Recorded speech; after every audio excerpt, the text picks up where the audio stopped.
आज का जो हमारा टॉपिक है वो है माइक्रो प्रोपोगेशन। माइक्रो का मतलब क्या होता है? बिल्कुल माइनर। प्रोपोगेशन यानी प्रोडक्शन, यानी किसी भी माइनर या छोटे से पार्ट से किसी चीज़ का प्रोडक्शन हो जाना माइक्रो प्रोपोगेशन कहलाता है।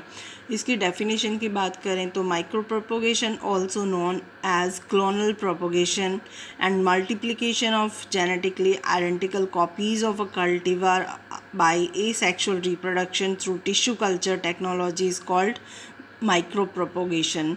यानी माइक्रो प्रोपोगेशन में क्या होता है, एक छोटे सी सेल से बहुत सारी सेल्स बन जाती हैं, यानी सेल्स की कॉलोनियाँ टाइप में बन जाती हैं, इसलिए इसको क्लोनल प्रोपोगेशन भी कहते हैं। और ये सारी की सारी प्रोसीजर कहाँ पर होती हैं? टिश्यू कल्चर की हेल्प से इन विट्रो कल्चर में की जाती हैं। इसकी अगर डेफिनेशन की बात करें तो regeneration of a whole plant through tissue culture is popularly called as micropropagation। ठीक है, किसी भी प्लांट को वापस रीजनरेट करने की प्रोसीजर क्या कहलाती है? माइक्रोप्रोपोगेशन।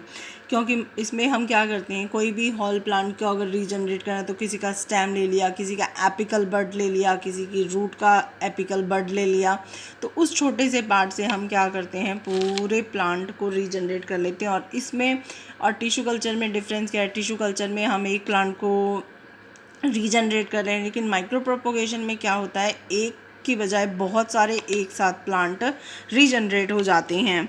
It can be achieve in a short time and space. This it is possible to produce plant in a large number starting from a single individual.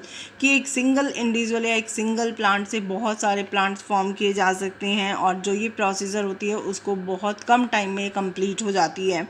जब हम इसके अगर स्टेप्स की बात करें तो ये इसके क्या है, ये 5 स्टेजेस में पूरी होती है। फर्स्ट जो स्टेज होती है इसको हम क्या बोलते हैं? Zero stage. इसमें क्या करते हैं हम, एक जो मदर प्लांट होता है उसको सेलेक्ट करते हैं और उसको स्टरलाइज कर लेते हैं। स्टरलाइज की सारी प्रोसीजर तुम्हें मैं लास्ट टाइम में बता चुकी हूँ कि जो इंक्यूबेशन होते हैं, जैसे ऑटोक्लेव्स होते हैं या लैमिनार एयर फ्लो होते हैं, इनके अंदर क्या होता है, हम जो मीडिया तैयार करने वाले होते हैं या जिस प्लांट को हम उसके लिए यूज़ करते हैं उसको पहले स्टरलाइज करना पड़ता है, ताकि उसके अंदर किसी भी टाइप का कोई बैक्टीरिया या हार्मफुल हो तो वो सारा का सारा उससे रिमूव हो जाए।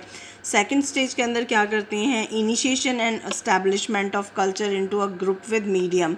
जो भी हमने क्या करना है, जो भी मटेरियल हमारा है उसे हम कल्चर मीडिया के अंदर ट्रांसफ़र कर देते हैं। अब कल्चर मीडिया हम यहाँ पर कौन सा यूज़ करते हैं? MS मीडिया वाला। ठीक है। स्टेज थर्ड में क्या करेंगे कि मल्टीप्लिकेशन ऑफ शूट और rapid somatic embryo promotion shoot media. अब शूट मीडिया का मतलब क्या है कि हमने उस मीडिया के अंदर क्या डालना शुरू कर दिया है, साइटोकाइनिन की ज़्यादा परसेंटेज उसके अंदर हमने बढ़ा दी है। और जैसे ही उसके अंदर साइटोकाइनिन की परसेंटेज बढ़ेगी उसके अंदर क्या होना शुरू हो जाएगा, शूट डेवलप होना शुरू हो जाएगा। इसलिए हम उस मीडिया को क्या कह रहे हैं? Shoot media. और उसके बाद क्या होते हैं, in vitro germination of somatic embryos and routing of routing medium. अब रूटिंग मीडियम क्यों कह रहे हैं? क्योंकि अब उसी मीडियम के अंदर हमने क्या करा है कि ऑक्सिन की परसेंटेज बढ़ा दी है। ऑक्सिन का काम हमें पता है कि रूट्स की डेवलपमेंट को बढ़ाने का काम होता है, तो उस मीडिया को हमने अब क्या नाम दे दिया? Rooting medium. पहले जब मीडियम के अंदर साइटोकाइनिन ज़्यादा था तो as for shoot cytokinin media, root auxin की परसेंटेज ज़्यादा बढ़ जाएगी तो वो रूटिंग मीडिया कहलाएगा। Stage 4, transfer of plantlets in sterile soil by hardening into greenhouse environment. कि अब क्या करते हैं, जो ये प्लांटलेट्स हमें मिले हैं वो स्टेराइल सॉइल के अंदर क्या करेंगे, उनकी हार्डनिंग कर देंगे। हार्डनिंग का मतलब ही क्या होता है कि सॉफ्ट एरिया से उनको हार्ड एरिया के अंदर ट्रांसफ़र कर देना, जैसे पॉली बैग्स के अंदर ट्रांसफ़र करना, या फिर पॉट्स के अंदर ट्रांसफ़र करना, या फिर फील्ड के अंदर जब हम उसको ट्रांसफ़र कर देते हैं तो उसे हम क्या करते हैं? हार्डनिंग कहते हैं। अगर तुम्हें याद हो तो जब हम HAU गए थे, जब हमने उनको ग्रीन हाउस देखा था तो उन्होंने क्या करा था, छोटी छोटी पेट्री डिशेज़ के अंदर छोटे छोटे पॉट लाइक स्ट्रक्चर्स में क्या होता है, प्लांट्स को ग्रो करवा रखा था। और जब उनके अंदर वो रूट्स और स्टेम और लीफ कंप्लीट डेवलप हो जाता है, फिर उसको बाद में क्या करते हैं, वो फील्ड में ट्रांसफ़र करते हैं। तो उन प्लेट्स में ट्रांसफ़र करने की जो प्रोसीजर होती है टिश्यू कल्चर से, उसको क्या बोलते हैं? हार्डनिंग कहते हैं। इसी का जो सेम डायग्रामेटिक रिप्रेजेंटेशन है जो प्रोसीजर हमने पढ़ी है कि एक प्लांट का उन्होंने एक्स प्लांट की फॉर्म में एपिकल बर्ड या फिर एक्साइलरी बर्ड जो लिया उसको उन्होंने क्या करा, कल्चर मीडिया के अंदर डाल दिया। और कल्चर मीडिया में सबसे पहले क्या था, ये एक्स प्लांट था, इसको हम कॉटन से प्लग कर देंगे। अब ये जो एक्स प्लांट है धीरे धीरे क्या हो जाएंगे, इनके अंदर सेल्स फर्दर डिवाइड हो जाएंगी और कैलस का फॉर्मेशन कर लेंगी।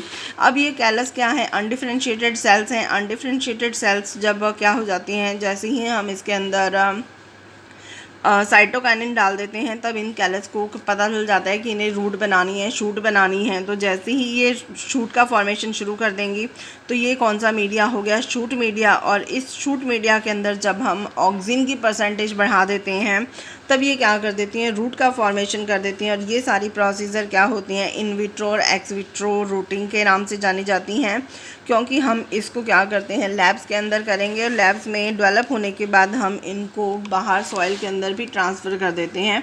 इसके बाद इनके अंदर हार्डनिंग की प्रोसीजर होती है, ये भी इन विट्रो और एक्स विट्रो हार्डनिंग दोनों टाइप से हो जाती हैं। और फिर इनको इनमें से निकाल कर हम क्या करते हैं, पॉली बैग्स के अंदर ट्रांसफ़र कर लेते हैं।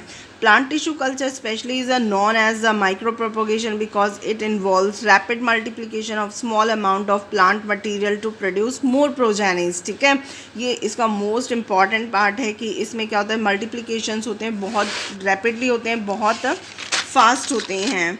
अब इसीलिए क्या कहते हैं, एडवांटेज और माइक्रो प्रोपोगेशन की बात करें तो लार्ज नंबर में जेनेटिकली वेराइटीज़ क्या होते हैं, बहुत जल्दी डेवलप होते हैं। Procedure species that are hard to grow in other ways, genetic modification can be made in a smaller number of plant carrying the desired change. Tiny plants can be stored until needed। plant can be produced at any time of any year, यानी किसी plant को हम साल के किसी भी time में grow करवा सकते हैं। Okay, thank you.